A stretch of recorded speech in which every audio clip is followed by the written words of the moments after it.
Okay, we're going to go ahead and get started so we can stay on time. Oh, we got to turn around. Congratulations, Ty. You put us right smack down in the front. I hope you feel proud. You're welcome. There's some research about the whole front row, so you're in a good spot. Whether you think so or not, you are. My name is Dr. Dava Brock. I just recently finished getting my doctorate, so it's weird for me to say the doctor part. But so anyhow, I teach psychology, and then I'm over all the Principles of Academic Success courses. So I hope y'all have had a good day so far, and we're going to discuss how to be successful, just a little bit of introducing you to what you will be sort of covering in the Principles of Academic Success course, but just some of the main things that students need to know. And you'll get a whole lot more in depth than this later. Okay, we're going to talk about the syllabus. And you may have heard in one of the bigger presentations a little bit about the syllabus. But professors think it's extremely important that you know the syllabus. The syllabus is the plan for the course. It has all kinds of information in it. And if you think, most of you are recently out of high school, but even if you're not, there was some kind of sheet that told you a little bit about what the course was in high school. Sort of what was going to go on in whatever course it was, whether it be English, history course, whatever. The syllabus is a lot more serious of a document in college.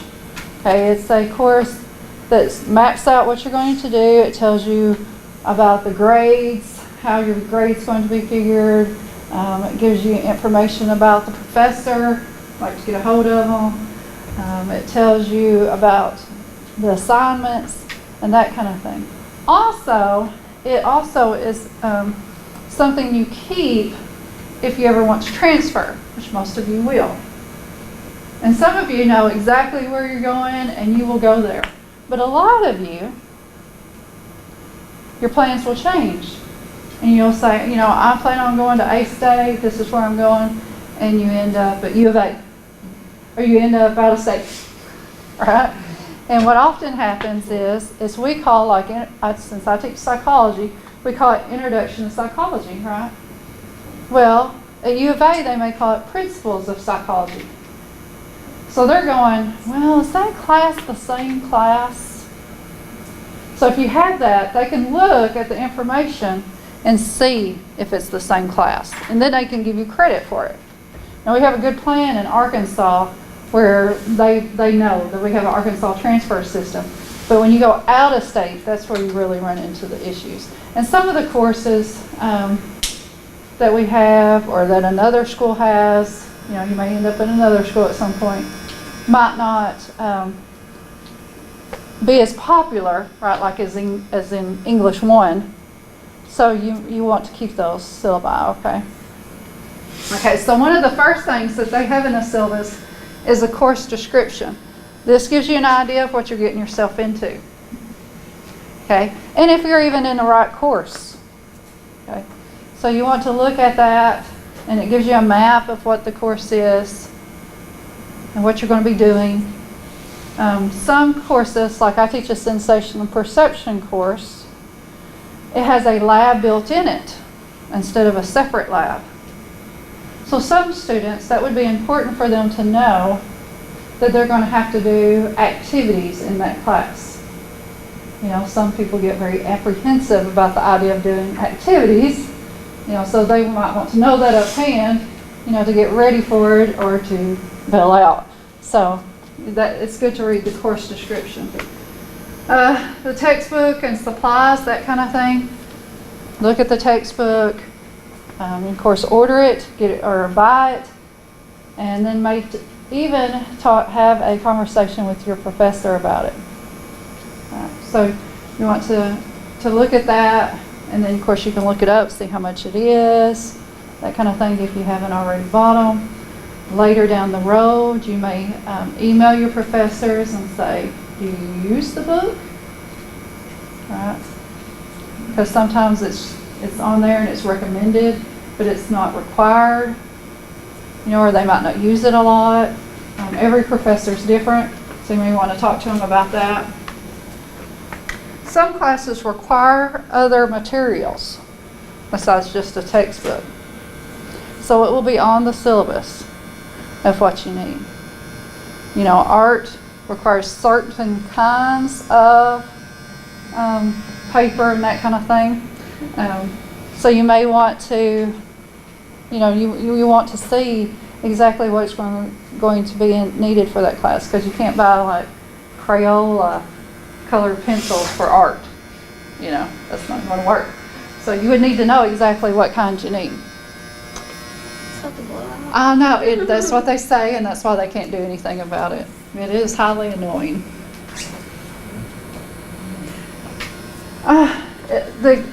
Most professors put some kind of, it's not necessarily a calendar, but they will tell you a little bit about, you know, like when the tests are, and that kind of, how many assignments there are, so you can get your stuff ready for that.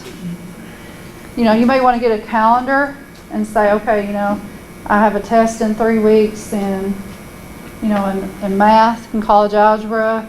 I have a paper due in 3 weeks, you know, and my best friend's wedding's in 3 weeks, right? You have all that going on at the same time, so how can I prepare for that? So when you're looking at this kind of information, you can sort of work out how you're going to do things.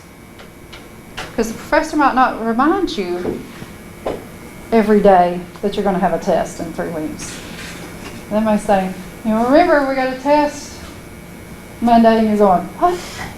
It's on the syllabus. Okay, so keep that in mind when you're trying to schedule things and that kind of thing. To look at the syllabus and see if they have things on there. So I tend to put things on Canvas. Have y'all been into technology? Mm-hmm. So did they talk about Canvas? I figured they did. So Canvas allows us to put, you know, it has the calendar on there so we can put due dates and that kind of thing. But I map my whole class out. So when someone goes into my intro to psychology class, they know exactly when they're going to have tests, when the discussions are due. You can see, you know, I do everything on like Fridays or whatever. So a lot of us do that and maybe, you know, have it on Canvas. But it will say that on there. One of the probably the most important items to you on the syllabus is how you're going to be graded, right? You want a good grade. Some classes require or have like 3 tests and that's it.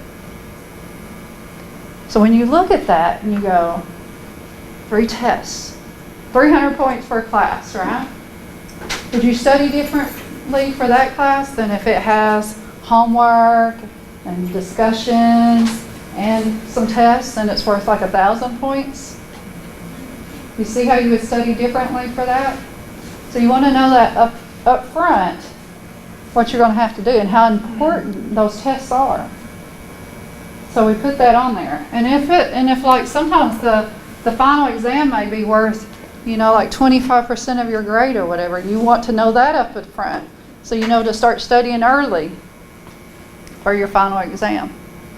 One of the things I have found students to do is they will focus on some of the things that aren't worth as many points. Like they'll really worry about, like say in my class, a discussion.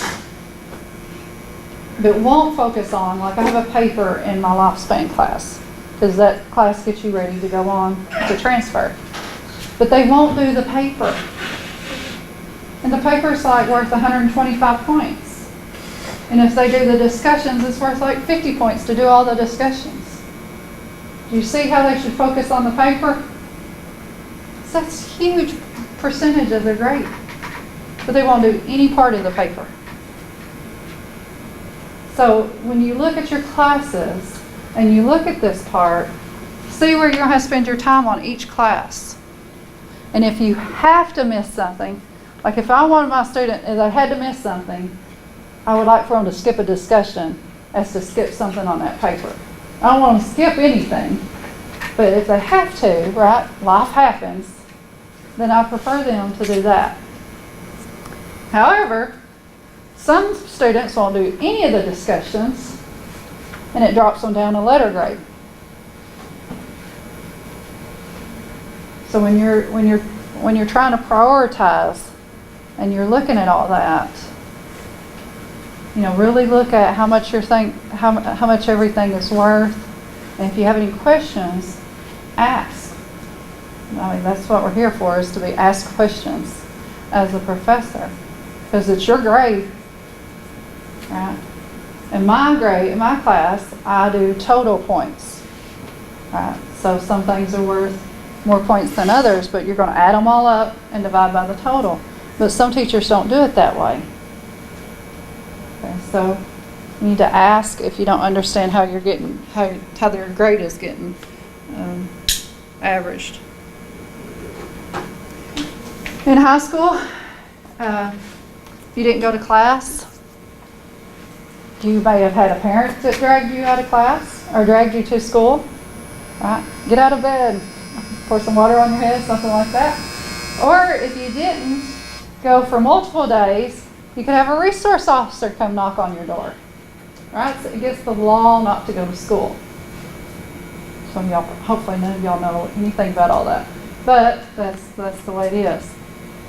However, when you go to college, it is your choice to go to school, right?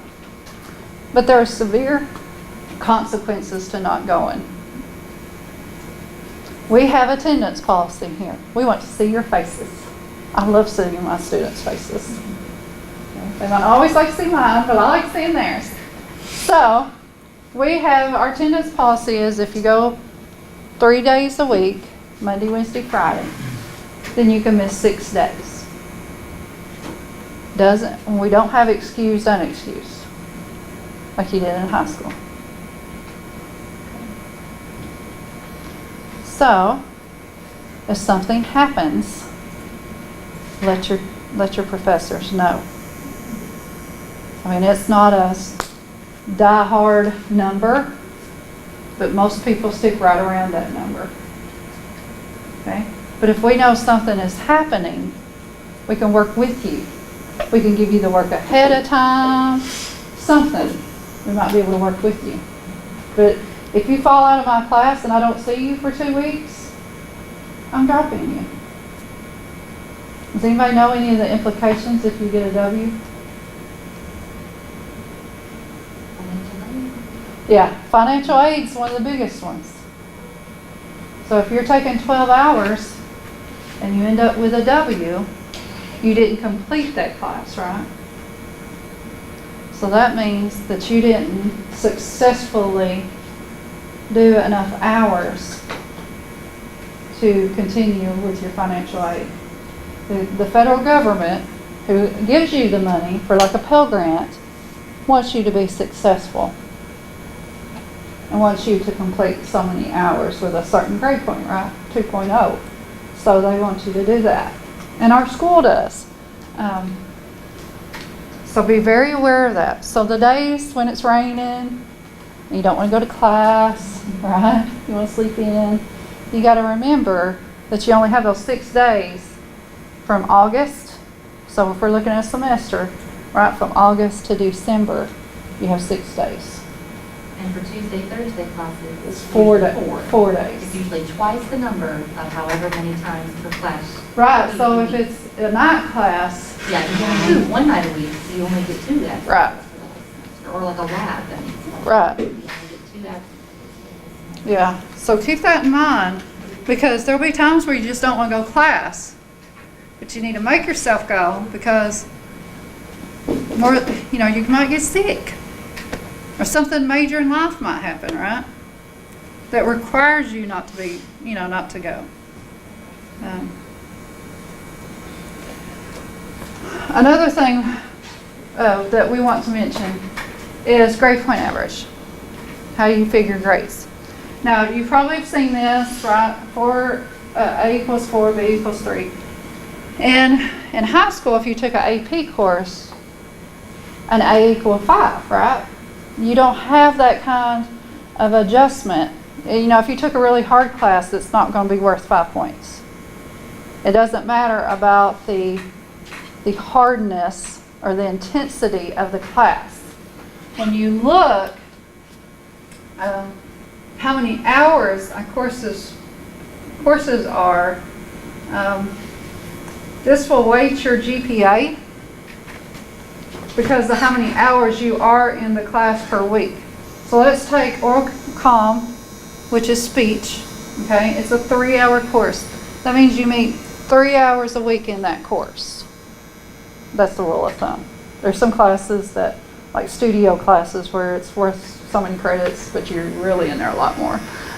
But for this, 3 hours a week. So if you're doing Monday, Wednesday, Friday, you're in there about an hour, about 50 minutes. Tuesday, Thursday, hour and a half. And then if you're doing a night class, 3 hours, all in one day. Okay? But if you look right here, biology, 4 hours, because you got a lab built in. Okay? And then I put yoga here, 2 hours, because you don't go as often. One of the mistakes that students often do is they'll focus on this 2-hour yoga. They're going to make an A in yoga. But they'll often make a C in biology. Which one would hurt your GPA more if you made a C in it? Yoga or biology? Biology, because it's worth more hours. Okay. And then in the 3-hour courses, they're all worth the same. Right? So if you got a 3-hour history, a 3-hour oral comm, and 3-hour college algebra, they're worth the same weight. So an A in oral comm is the same as an A in college algebra. Okay. So keep this in mind when you're studying, if you have to prioritize, that you need to focus right here. Yeah? How do online classes work? They're the same way, because you're getting the same credit. So does it account for how long you're logged in, or? Okay, when we do attendance and that kind of thing, but we're looking at participation. So some students stay on a lot longer than others, but it's only about participation. Like, do you do the work? Do you not do the work? And when it's all said and done, you will get, like if you're taking oral comm online, which a lot of students do, you will get 3 hours if you do all the work. Okay, so you can take. Hours are just typically the amount of time you're in class a week. Yeah, or the amount of time you spend online. See, that's the. It gets confusing, clock hours versus credit hours. Yeah, yeah. Because it says 3-hour class, I mean, y'all study at home, and do all kinds of. Right. Put a lot more hours in. Right, you do. And that's sort of where this comes in right here. So we fully believe when you're trying to manage your time that you need to set up some kind of routine. And you probably have not seen this before right here, where it says recommended that you study 2 to 3 hours per hour that you're in class. So if you are in a class, you know, your schedule set up for 15 hours. You're studying like a full-time job. Yeah. Okay? That's the rule of thumb. Because at some points in your academic career, some classes will not require that. But let's take yoga, for example. You know, yoga is a physical, right? It's a physical activity, so you'll be doing some physical stuff, but you'll have a test. And you may have a paper. So if you have a paper, you're going to spend more than your 6 hours maybe working on that paper. You know, on a couple of weeks maybe. But let's take biology, for example. You may study more than 6 hours or 8 hours. You know what I'm saying? there are some subjects that you're going to put a lot more time in than others. Part of it depends on just your natural ability in that area. Now, some of y'all can really do some math, right? Or whip out some papers. So you're not going to spend that much time on it. But your best friend may have to put a whole lot more time on that subject.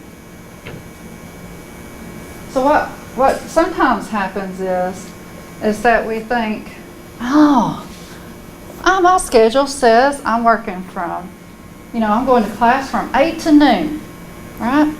I'm going to be out by noon. I have all this free time. I can go to work at 1 and work from like 1 to 9 every day, and I can be rich and smart.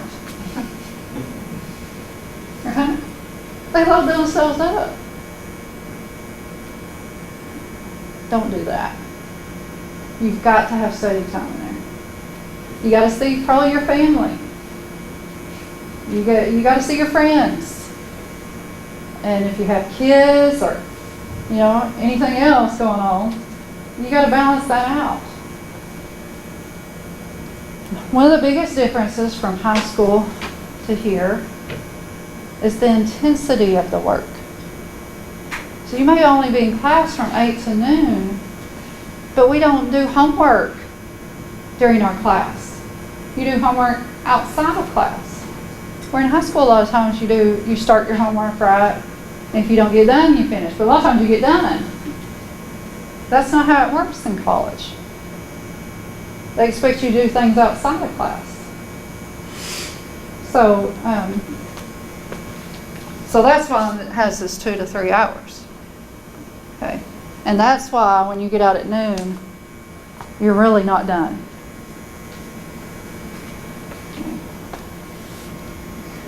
So trying to make some kind of schedule to study and that kind of thing. Does anybody have any good ideas for how they study? What y'all do right? What have y'all done? Or did y'all study? Yeah, of course. Yeah. A lot of Quizlet. Yeah, Quizlet is excellent. Shut down Quizlet.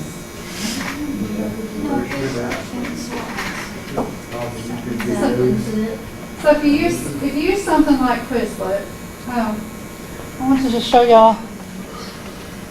Let me show y'all this. So we go more in depth into this whole making a schedule bit. But if you have classes, right? Let's just say these are your classes or whatever, and you have other times. You got to figure out when you're going to study.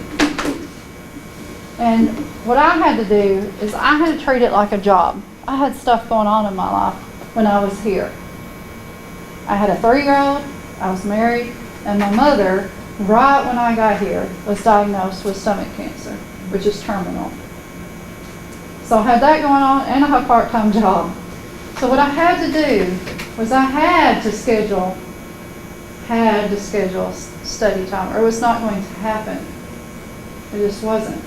So what I did was I stayed a certain block of time. I stayed from 1 to 3 or whatever, and I stayed in the library.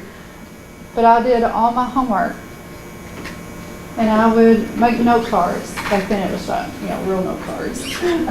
But I made note cards, and then I would study them while I was at the doctor's office. Right before I went to class. After class, I would start making note cards. And I would look over them every day. But I treated it like a job. That block of time, nothing interfered in, so I could study. You're going to have to figure out how important school is to you, how much your future careers are, and truly make it a priority. Because one thing about an education is your house can burn down, your significant other can leave you, you can have horrible relationships with your family, but one thing that no one can take away from you is your education. which opens up a whole slew of opportunity. I can't tell you the amount of opportunities I've had from each degree I've gotten. And I'm a first generation college student. So, of course, my parents did not have those opportunities. So we've had, I've had just a tremendous amount of opportunities for each degree I've earned. So just try to schedule out times to study and that kind of thing. That's just what this is sort of showing, is to do that kind of a thing. Has anybody made any kind of schedule for themselves before? Are y'all good time managers? No, y'all say yeah. We manage our free time pretty well. Yeah. Yeah. So try to figure that, we're going to work on that through your PAS class, or Principles of Academic Success. I shorten it up to PAS. It's easier to say. So you will work on that throughout the semester. If you run into problems, please talk to your professors or talk to the Learning Center. Use your resources. That's what we're here for, is to help you get through and graduate, right? Meet your academic goals, whatever they are. But one of the biggest problems is time management. You got to figure out when you're going to study, when you're going to socialize, when you're going to work, that kind of thing. Because most of you work, right? So you got to figure that out. Do you have any questions? The Principles of Academic Success class, it's required as a freshman, right? Yes. So if it's not on my schedule this semester, can I take it next semester? You can't, you need to take it by next, Okay, yeah. yes. And of course you can arrange your schedule. Yeah. And you do have through Friday to rearrange your schedule. So if you get into a class and you go, I'm not supposed to be in here. This isn't what I thought it was supposed to be. You have through next Friday to change your schedule. So, track down a professor, try to find your advisor and get your schedule changed. Okay? Because we don't want you in a class that you don't need to be in. We're supposed to take our textbooks class every day. It depends what class it is. So I would start off taking your textbooks. Okay, some of them you read outside of class, like my psychology class, you read it outside of class. Rarely. And when I do want you to use it, I tell you to bring it, kind of thing. But, so there'll be some that focus heavy on the book and others not so much. My daughter asked me this morning, what is the difference between going to high school and the grading system and absenteeism and all that and college? We sort of covered that. It's on the PowerPoint. I can it depends on what class it is, to be honest. It's varying. So, every teacher uses a different method. yeah. They don't vary too No, they from don't. each other, but it's a little bit of a difference. Yeah. And it's just the poses are up to the teachers. Right, and it's on the syllabus. That's what we say all the time. Read your syllabus. Look at your syllabus. Where's your syllabus at? And we do post it on Canvas. So if you lose the syllabus or don't print it out or whatever, you can get on there and go, okay, now, is an A a 90? You can't remember that kind of thing. We can get that, you can look at that syllabus and see, how much stuff is worth. Is it your time? Yeah, 15 minutes actually. Oh, okay. Don't know. Oh, okay. So each professor sort of does things a little bit different, but we do have a standard attendance policy. Like I was telling them, every professor sort of manages it a little bit different. Some teachers are very specific and strict on their attendance. Others give a little bit more leeway, depending, especially if we know what's going on with a student. You know, if a student's having car issues, let's say, right? And they come and say, you know, Coach Rock, my car's broken down. I don't know if I can get there Tuesday. You know, whatever I say, you know, I can give you work early. I can tell you what's going on. You can read this, you know. And sometimes I let students make up the time. You know, they come to my office, we discuss the material, that kind of thing, and then I don't count that day as an absent day, whatever day they missed. So every professor is different on that. I don't even watch the show in Yeah. class. Got a little test on that video. Yeah. You can't be in class as email, like an appropriate. Yes. Yes. Email. As long as you just communicate with the professors, they should be understanding. I I've would never had an say, issue with- yeah, I would say that's the biggest thing is communication. And email is probably the easiest way. Plus, it gives you a record of what you've said and when. So when in doubt, email. And I would also say about Canvas and turning in assignments, and this is from just me being a student online, because like I said, I've recently got my doctorate, is if you think that computer is messing up or it did not submit your work, either screenshot it, take a picture of it with your phone, something to document it, and then send an email to your professor saying, I don't know if this just went in. You know, just let them know that you tried to send in your work and then you don't know if it went in because, you know, electronic technology stuff can sometimes mess up, whether, you know, your computer messed up or what's going on. So that's just from an online standpoint. My classes, a lot of my classes are internet assisted, so students will have to do things on the internet, on Canvas. So I'll have them like freaking out on me, oh, you know, I didn't get this turned in, I didn't get this turned in. And I'm kind of like, man, we'll get through it. You know, that's sort of how I work.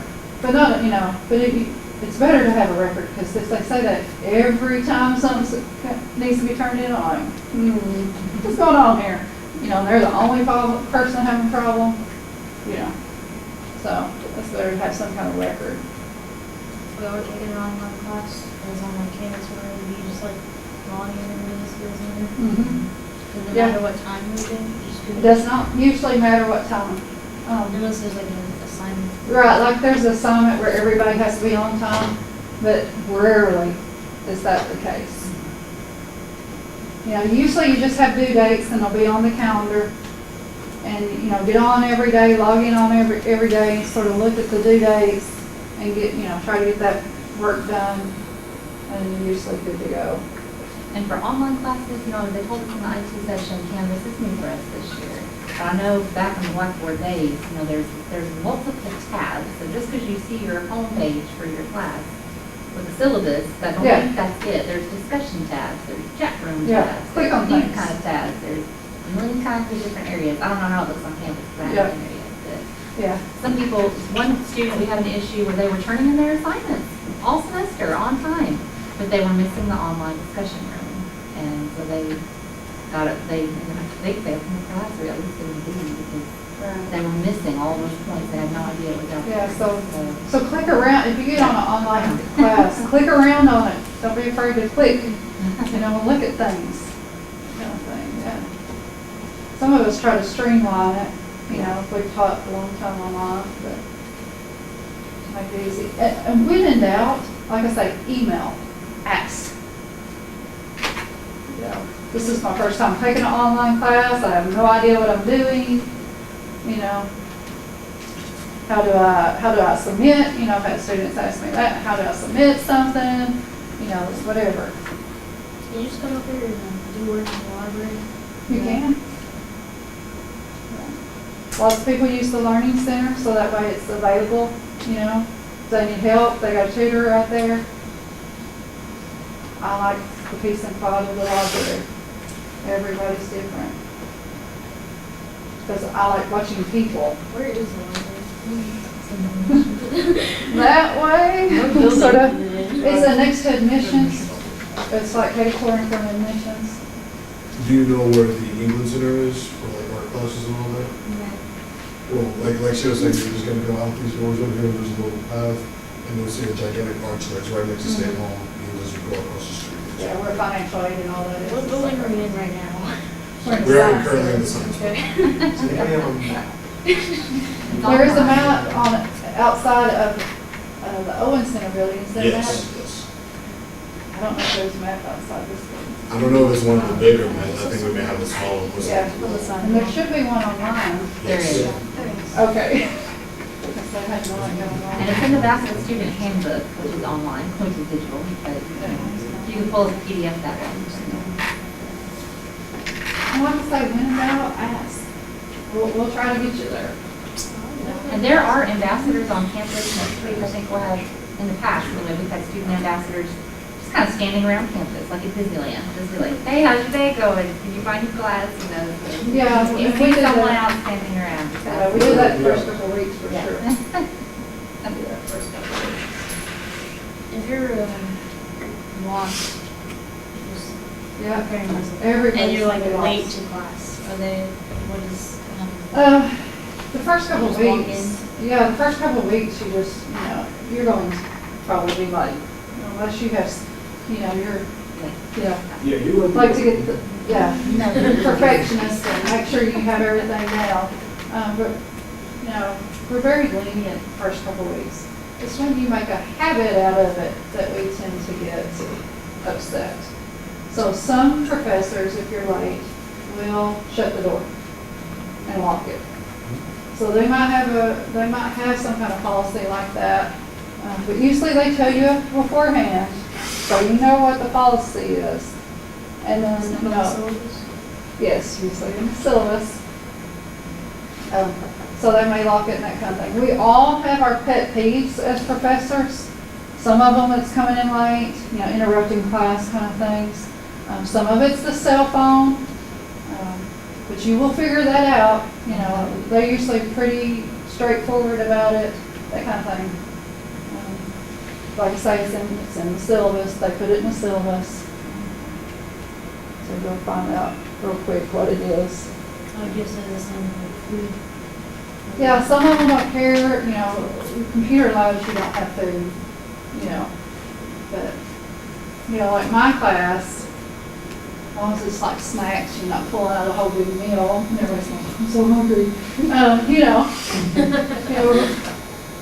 Doesn't really matter, that kind of thing, and I'm not a big stickler on the phones, because I usually have kids, students, get on their phones and look up stuff, Like being on your phone anyhow, so I might as well use it. So I have students look up things, or question pops up, that I don't know the answer to. I don't know everything about psychology. So I'll have student, okay, let's look it up and see what it is, or see what's out there about it. And so we'll do that, But other professors, they don't want that phone nowhere near you. So you will have those. My pet peeve tends to be talking while I'm talking. So we all have them. I just tend to, I'll let you know.